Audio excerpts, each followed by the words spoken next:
In ancient China and in other countries, soldiers were paid in rice. What they did not consume could be easily traded in the markets that attend any army, whether on the march or in garrison.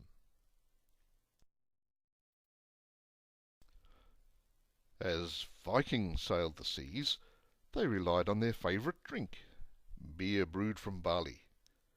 They drank mead sourced from honey as well, but nothing kept as well as beer, and nothing helped build the spirits of the classic berserker as an evening spent in quaffing beer and swapping epic stories of heroic deeds in the halls of eternal quaffing. By contrast, those who drank water had nowhere near the fighting spirit, and anyway, there was a high chance that water supplies could become contaminated and unhealthy. It was healthier and more enjoyable to drink beer. The Vikings' usual food was the likes of dried fish and maize porridge, not haunches of roast meat. The Viking heaven is Valhalla, or the Hall of the Slain, the great hall of the gods. The Valkyries, well-endowed warrior maidens, would swoop down to take the souls of warriors killed in battle and carry them off to the feasting halls of Valhalla. There the warriors, or ex-warriors, would arise every day and, quote, put on their armour and go out into the open country and have a battle, and they kill one another, every one of them. That is their sport. And when the time for the morning meal comes round, they ride back home to Valhalla and sit down together to drink again. Unquote.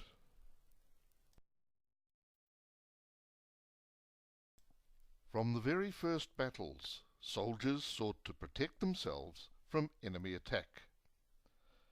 They developed armour, which meant that they became somewhat weighty. When an armoured soldier boarded his faithful steed, the ability of the war-horse to carry that extra weight was dependent upon it being well fed with nutritious food.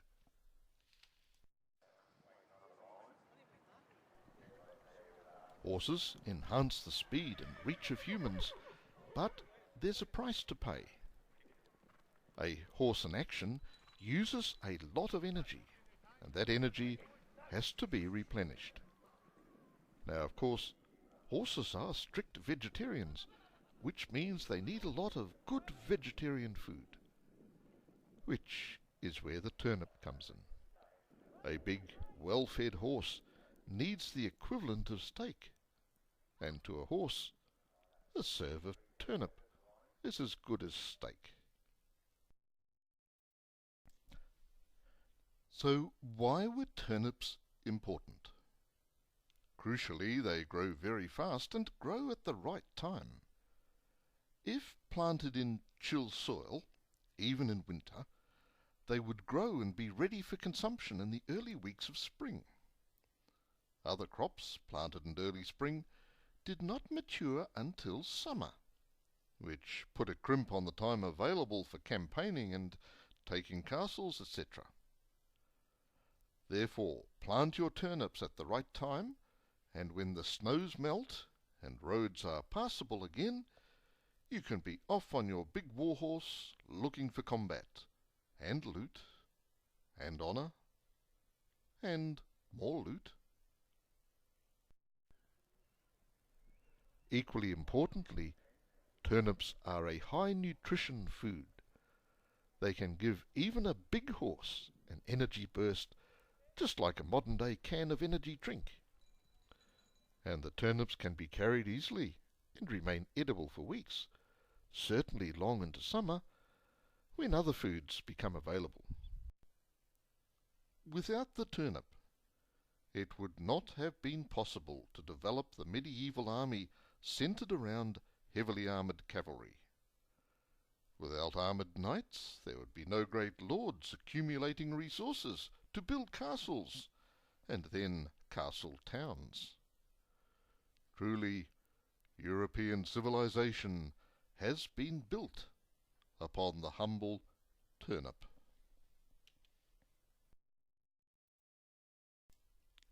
For centuries, rum, the alcoholic drink made mainly from sugar, helped sailors, and soldiers too, endure great privations.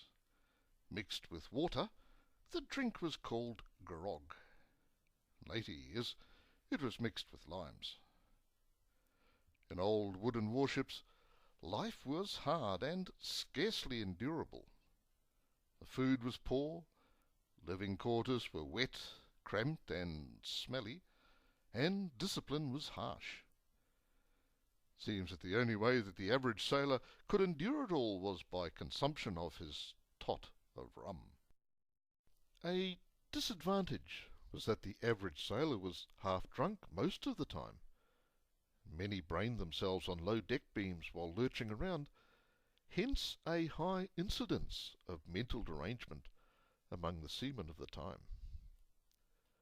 An advantage was that the average sailor was half drunk most of the time, which meant that he was ready for a fight and more ferocious in the fight. The body of the revered Admiral Horatio Nelson was transported back to England after his death at Trafalgar, pickled in a barrel of rum. Enterprising or desperate sailors had, however, drilled a hole in the bottom of the barrel and swilled not only the rum, but Nelson's blood. Hence, rum is sometimes called Nelson's blood.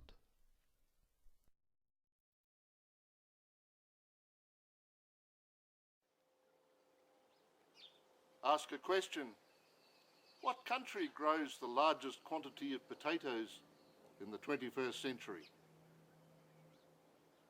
Oh, a hint. It's not Ireland.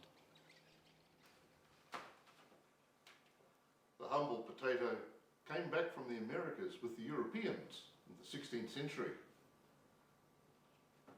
The word spud might be derived from the tool used to dig it out, the spade.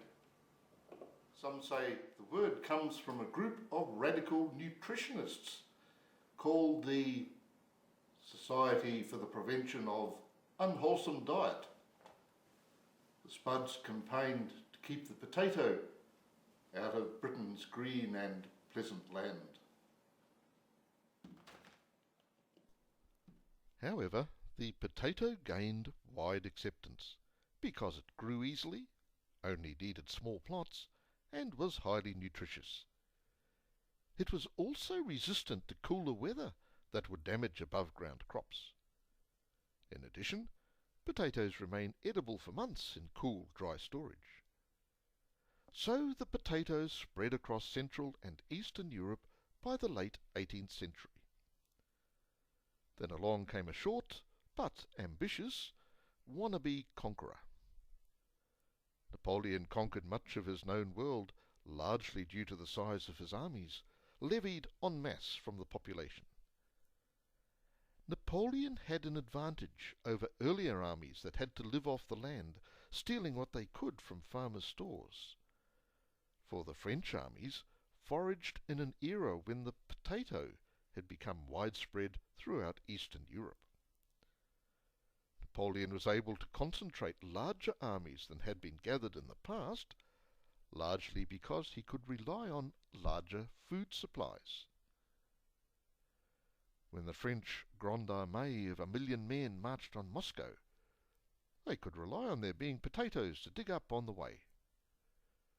When that army retreated, it had serious problems, for it had dug up and eaten what potatoes there were on its route. Without the potato, the Napoleonic Wars would not have been as extensive as they were. Oh, and by the way, the country that grows the most potatoes today is China.